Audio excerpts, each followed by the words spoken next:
ఈవీఎంల మీద అంటే ఎలక్ట్రానిక్ ఓటింగ్ మెషిన్స్ మీద మాకు నమ్మకం లేదు అని రాజకీయ పార్టీలు అంతకంతకు కూడా బలంగా చెప్తున్నాయి.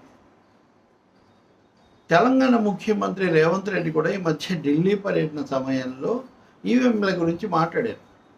ఈవీఎంల మీద సాధారణ పరిభాషలో మాకు అసంతృప్తి ఉంది అని ఆయన ఎక్కడ సందేహాలకు ఆస్కారం ఉంది. ఈవీఎంలు 25% ఎక్కువ తెప్పిస్తారు. 25% ఎక్కువ తెప్పించడం ద్వారా ఏదైనా అనుకోని పరిస్థితి వస్తే ఉపయోగించడం కోసం. కానీ వాటిని ఎక్కడ పెడతారు, ఏం చేస్తారు, వాటిని ఎలా హ్యాండిల్ చేస్తారు అన్న విషయంలో పారదర్శకత, స్పష్టత లేదు. ఈ స్పష్టత రావాల్సిన అవసరం ఉంది.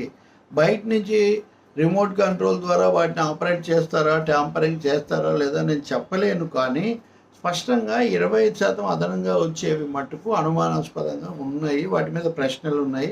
తీర్చాల్సిన బాధ్యత ఎన్నికల సంఘానికి ఉంది అని రేవంత్ రెడ్డి మీడియాతో స్వయంగా చెప్పారు. ఉత్తరప్రదేశ్ మాజీ ముఖ్యమంత్రి అఖిలేష్ యాదవ్ ఇంకా స్పష్టంగా లోక్సభ చర్చలో, రాష్ట్రపతి ప్రసంగం మీద చర్చలో పాల్గొంటూ మాకు ఈవీఎంల మీద నమ్మకం లేదు, నేను ఎప్పుడూ అనుమానిస్తానని చెప్పారు. మాకేదో తక్కువ సీట్లు వస్తే మేము ఇలా అంటాము అని అంటుంటారు. అది కాదు. ఇప్పుడు బాగా వచ్చాయి కదా వాళ్ళకు. ఒకవేళ మాకు 80 పార్లమెంట్ సీట్లు, లోక్సభ సీట్లు మాకే వచ్చినా నేను ఇలాగే అనుమానిస్తాను. ఎందుకంటే వాటికి సంబంధించినటువంటి కోడ్ అవన్నీ సక్రమంగా లేవు, పారదర్శకత లేదు, భాగస్వామ్యం లేదు. కాబట్టి మేము ఈవీఎంలను సందేహిస్తాము, తప్పదు అనే మాట ఆయన చెప్పారు. దీపాంకర్ భట్టాచార్య సిపిఐ ఎంఎల్ నాయకుడు, కొంచెం బాగా చదువుకోవటం, మాట్లాడటం, ఆలోచనలు, చర్చలు చేసే వ్యక్తి. ఈసారి బీహార్ నుంచి 2 సీట్లు వాళ్ళకు వచ్చాయి కదా, ప్రాతినిధ్యం వచ్చిన చాలా కాలం తర్వాత. ఆయన కూడా మాట్లాడుతూ ఈవీఎంల మీద మాకు చాలా సందేహాలు ఉన్నాయి. ప్రపంచంలో చాలా దేశాలు వాటిని వాడట్లేదు.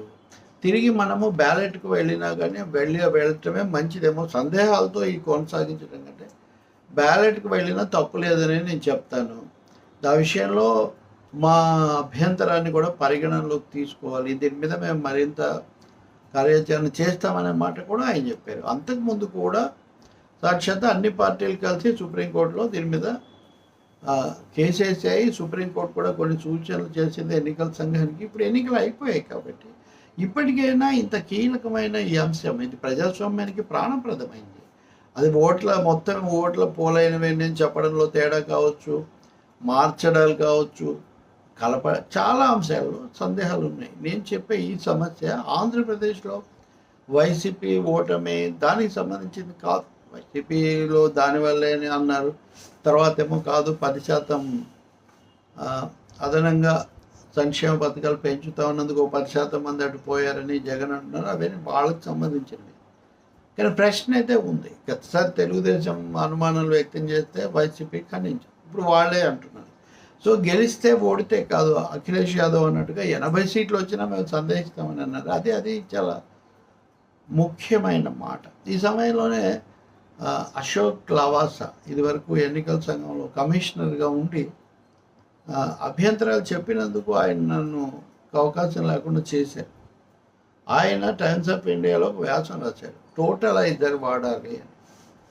ఈ ఎన్నికలలో ఏ పోలింగ్ స్టేషన్లో ఎన్ని ఓట్లు పడ్డాయి అన్నది గతంలో బ్యాలెట్లు అయితే వాటన్నింటినీ కలిపేసి లెక్క పెట్టేవాళ్ళు. మొదట్లో ఎక్కడివక్కడ లెక్క పెట్టేవాళ్ళు. కానీ ఎవరెవరికి ఓటేశారు, వేయలేదు, ఇది తెలిసి కక్ష సాధింపులకు దారితీస్తుందని చెప్పి సందేహాలు పెరిగా కలిపి ఓట్లు వేయటం, ముందు కలపటం అనే ఒక ప్రక్రియ.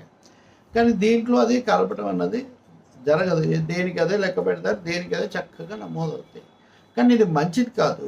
భారతదేశం లాంటి చోట్ల భిన్న సమాజాలు ఉన్న ఈ చోట ఇలా తెలియడం ద్వారా కక్ష కట్టడాలు ఇవి జరుగుతాయి అనే అభిప్రాయంతో చాలామంది నిపుణులు, రాజకీయ పార్టీలు కూడా టోటలైజింగ్ అంటే ఈ ఓట్లన్నీ ఒక చోటికి పూలప్ చేసి తర్వాత లెక్క పెట్టడం మంచిది అనే ఒక ప్రతిపాదన వచ్చింది.